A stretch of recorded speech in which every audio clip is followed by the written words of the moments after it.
I welcome you all to this round of lecture introduction video. This is our second to last slide. So today's topic will be on multiple access, specifically how can we avoid them. We will discuss it about here. Now let's go on forward.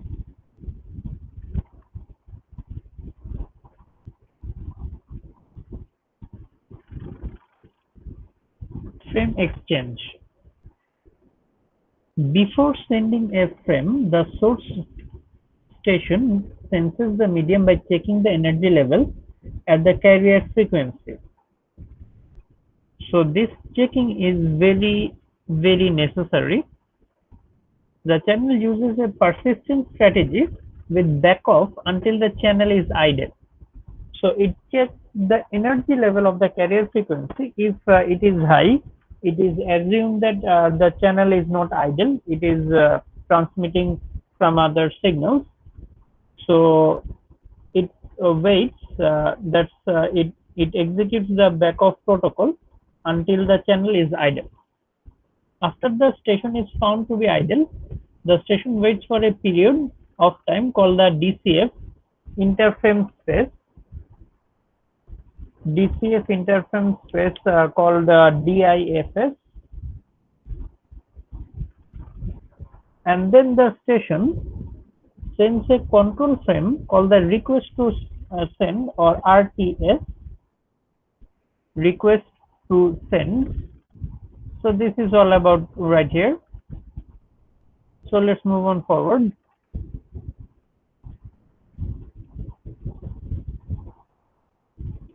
Now what's happened when we send the RTS, or the request to send.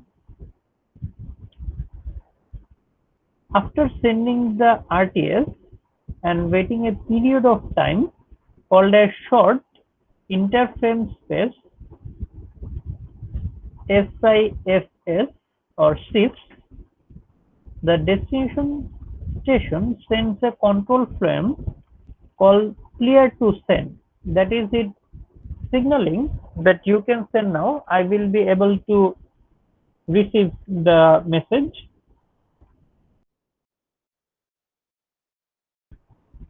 So this is what happens when the destination sends the CTS frame. This control frame indicates that the destination station is ready to receive data. The source station sends after waiting for an amount of time equal to SIFS or SIFS, short interference space. The destination station, after waiting an amount of time equal to SIFS, sends an acknowledgement to show that the frame has been received. Acknowledgement is needed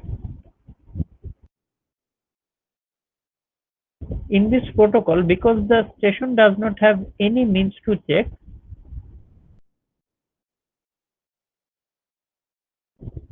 for the successful arrival of its data at the destination. On the other hand, the lack of collision in CSMA collision detection is a kind of indication to the source that a data have been arrived. So this is the total procedure of the CSMA collision detection. So let's move on forward.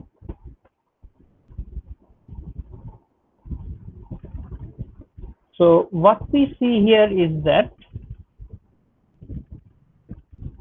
we have a DIFS frame which we send before we send the request to send frame. It waits for a short period of time and then sends the request to send to the destination, and after waiting for a short interframe space time, we get this, we send this clear to send frame to the source, and the source, after getting it, waits for a SIFS time and then transmits the data, the actual data, and the destination in turn waits for that short interference space time and then sends the acknowledgement. So what happens here is that it always sends the destination, always sends every clear to sends to all other stations, but it accepts, the source only accepts this clear to send and transmits the data. So this is what happens in this whole scenario. I hope you get that. If you have any problem, please consult with me in the Google Meet session. So now what happens, let's move on forward. Network allocation vector. So where did we see this network allocation vector? We did see it right here, the NAV, the network allocation vector. It is a very important topic. So I will mark with a star right here. So how do the other stations differ sending the data if one station acquires access?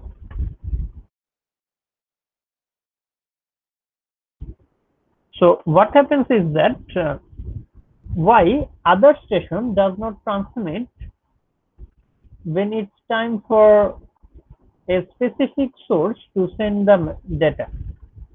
So the reason behind is the network allocation vector. In other words, how is the collision avoidance aspect of this protocol accomplished? So the key feature is called network allocation vector. When the station sends an RTS or request to send frame, it includes the duration of time that it needs to occupy the channel. The stations that are affected by this transmission create a timer called a network allocation vector or NAV that shows how much time must pass before these stations are allowed to check the channel for idleness. So this right here, this para is the most important of this topic. How network avoidance or collision avoidance works. So what happens here is that when the NAV features are introduced after the RTS request to send, that is when CTS clear to send frame has been issued by the destination, other channels than the actual source waits for that period of time, network allocation vector, and then checks the channel if he can, if it can uh, send the data or check the channel for idleness. So each time a station accesses the system and sends an RTS frame, other stations start their NAV or network allocation vector. In other words, each station, before sensing the physical medium to see if it is idle, first check if it's a NAV to see if it has expired. So this is what happens. I hope you get that. So let's move on forward. Controlled access. The stations consult one another to find which station has the right to send. A station cannot send unless it has been authorized by the other station. So we discussed three popular controlled access methods, which are reservation, polling, and token passing. So I would try to give you some examples regarding this, some real life situations. So this is a reservation of this method of controlled access. So what happens here is that I let you assume that we are supposedly going for a train station, and when we try to reserve a seat for us, so what happens here is that we need to reserve and pay for the ticket first. So this is what happens, kind of similar thing happens right here. In the reservation method, a station needs to make a reservation before sending data. So it reserves the slot that I will transmit at that time, and please do not let others to transmit during that time. So time is divided into intervals. In each interval, a reservation frame precedes the data frames sent in that interval.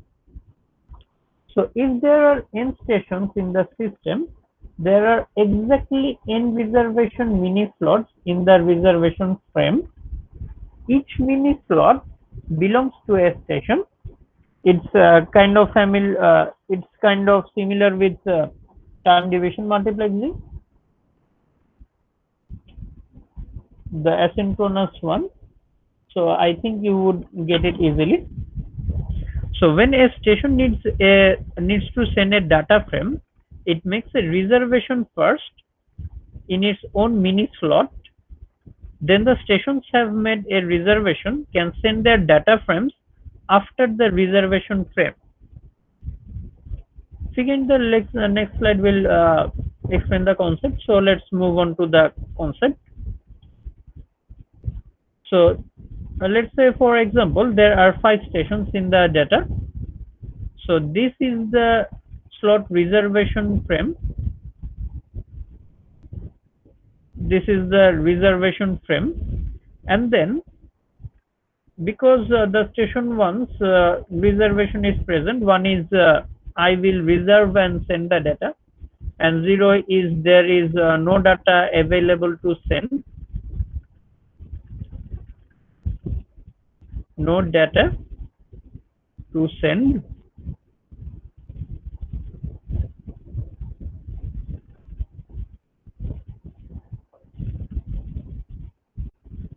These are the similar things, and these are the data to send. So at first we have to send this reservation frame, and then the data frames, that is 1, 3, and 4 will transmit the data. So the data of station 1, then the data of station 3, and data of station 4 are transmitted sequentially and serially. And in this reservation frame, only data 1 will send, and in this reservation frame, no stations will send any data. So this is the how the reservation access methods work. I hope you get that. So let's move on forward. Polling. Polling works with topologies in which one device is designated as a primary station and the other devices are secondary stations. All data exchanges. So this works as a kind of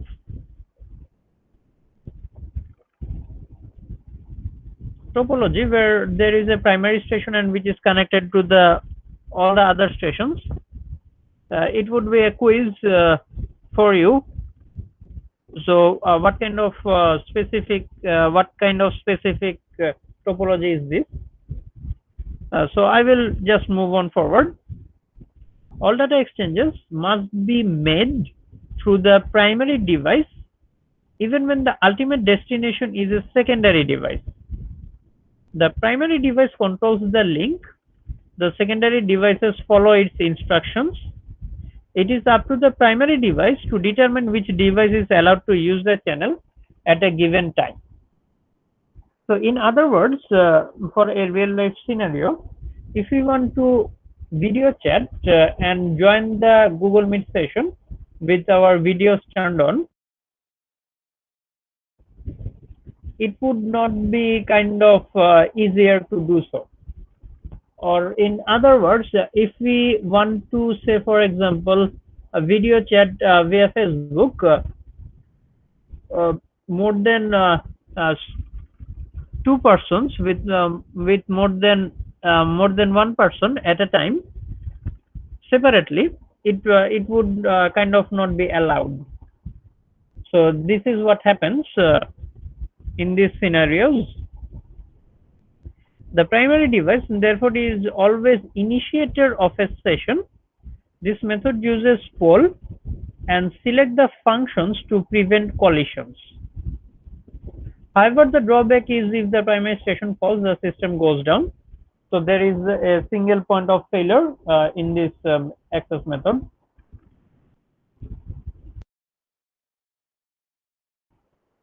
I think you get that. So let's move on forward. So this is how the polling actually works. The select function is used whenever the primary device has something to send. So the primary device always controls the link. If the primary is neither sending or receiving data, it knows the link is available. So it already knows if the link is available. So if it has something to send, the primary device sends it. It's just that simple. While it is sending the data, it does not allow other station to send data at that time, because it controls the channel itself. So what it does not know, however, is whether the target device is prepared to receive. So the primary must alert the secondary or the destination for an upcoming transmission and wait for an acknowledgement of the secondary's ready status. Before sending data, the primary creates and transmits a select ACL frame or select frame, one field of which includes the address of the intended secondary. So a frame, ACL frame is sent to the station, and the station sends an acknowledgement that you can send now, and then the primary sends the data, and after receiving the data, the station sends an acknowledgement back. So this is how the select function works. So I hope you get that. So let's move on forward. The poll function. So what happens when the primary device acknowledges or allows the secondary devices to transmit? At that particular function, for that particular function, poll function is used. So it asks for transmissions from the secondary devices. When the primary is ready to receive data, it must ask or poll each device in turn if it has anything to send, and if it has something to send, it acknowledges. When the here in the figure, the primary asks the first station A, if it has something to send, and the primary receives a no acknowledgement NAC frame that it does not want to send any data, it has nothing to send, or with data in the form of data frame. If it does, if the response is a negative acknowledgement frame or no acknowledgement frame, then the primary polls the next station B. The same manner repeats. It asks or gives the poll frame, and it sends the data immediately, and after receiving the data, the primary sends an acknowledgement back to the source of the data, that is the station B. So this is how this poll function works. I hope you get it. So let's move on forward. Token passing. So this is our last topic of this slide. So in token passing, what happens here is that the station in a network are organized in a logical ring. So you get what topologies we are talking about. In other words, for each station, there is a predecessor and a successor. So there is always a predecessor before and after a station. There is a link kind of. The predecessor is the station which is logically before the station in the link. The successor is the station which is after the station in the ring. The current station is the one that is accessing the channel now. The right to this access has been passed from the predecessor to the current station. The right will be passed to the successor when the current station has no more data to send. So this is what happens. If we stand in a ring and we are passing the tokens, so this is what happens. This is the kind of physical ring, star ring, bus ring, dual ring, etc. So what happens here is that when, let's say for example, the token remains right here, T1, after it has sent the data, it passes the token to the next one, and after it has sent the data, it passes the token to its successor. So this is how it happens in the token passing method. So I give you this dual ring, bus ring, and star ring, etc. yourself study. Please read it from the book. And if you face any kind of problem, inform me in the Google Meet session. Thank you. We have come to almost to the end of our syllabus. So I hope you are studying hard. See you in next lecture and video. Thank you.